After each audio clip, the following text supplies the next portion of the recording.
Du coup, je vous ai dit que j'allais raconter l'histoire d'AMD. Comment il est devenu le plus gros flopper de l'histoire, mais il a réussi à révolutionner le monde du jeu vidéo. Du coup, je vais vous raconter l'histoire. AMD est né en 1969. Au début, c'était pas trop ça, c'était plutôt des fabricants de puces. Mais dans les années suivantes, il commence à concurrencer Intel avec des processeurs comme le AMD K6 et surtout l'Athlon qui, en 1999, bat l'Intel Palladium 3. AMD se fait un nom, mais la suite est plus compliquée. En 2006, entre 2006 et 2016, on galère beaucoup. Intel lance le Core 2 Duo en 2006 et AMD commence à galérer. Les processeurs Phoenix sont pas trop mal, mais ensuite catastrophe. Les FX séries, qu'on nomme les bulldozers, sont une blague. Tout le monde croit que c'est une blague. En consommation, c'est vraiment énorme. Les performances, ils sont presque nuls. Ils se font démonter par les Intel i5 et i7. AMD sont au bord de la faillite. Ils en peuvent plus et eux, ce qu'ils veulent, c'est révolutionner le monde. Par exemple, pour vous donner une idée, performance en 2012, Intel i5 2500K, ultra performant en gaming. Alors qu'un AMD FX 8350, grosse chauffe, ça perd pas, il y a même pas de qualité. En single core, c'est pas terrible du tout. En gaming, c'est nul. À ce moment-là, tout le monde se dit, putain, mais qu'est-ce que va devenir AMD? Tout le monde disait, mais c'est fini. Mais on commence à remonter petit à petit. La renaissance. On va parler de la renaissance.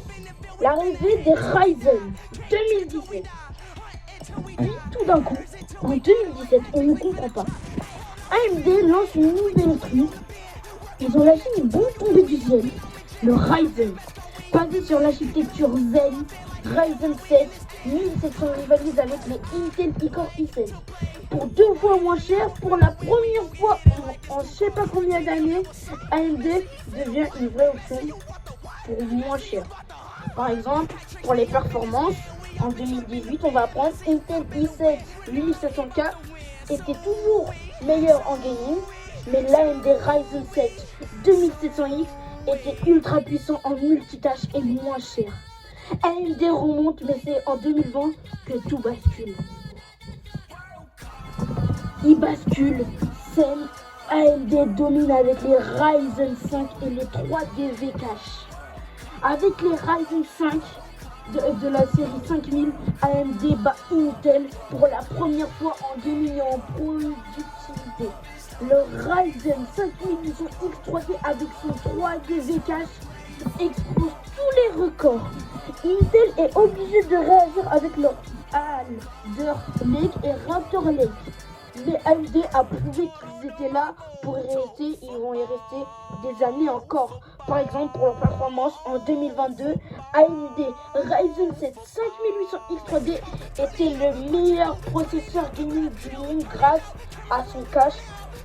Alors que Intel i9 12900K, qui est un très bon processeur quand même, était puissant mais plus cher et gourmand.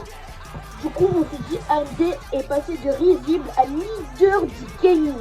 Tout le monde disait c'est incroyable. En 2025, l'avenir est aussi brillant qu'une lune du miel.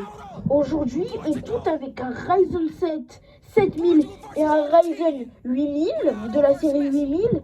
On est en approche. AMD est un monstre en gaming et une productivité, c'est incroyable. Leur plateforme AM5 est ultra évolutive. Et avec un Zen 5, ils pourraient encore renverser la balance. C'est incroyable de voir qu'en même pas 10 ans, ils ont révolutionné le game. Conclusion. On va en venir à la conclusion. Si on était en 2013, on t'avait dit que AMD dominerait Intel, toi tu l'aurais cru? Raconte-nous ton premier truc en commentaire. Abonne-toi pour plus d'histoire tech. Pas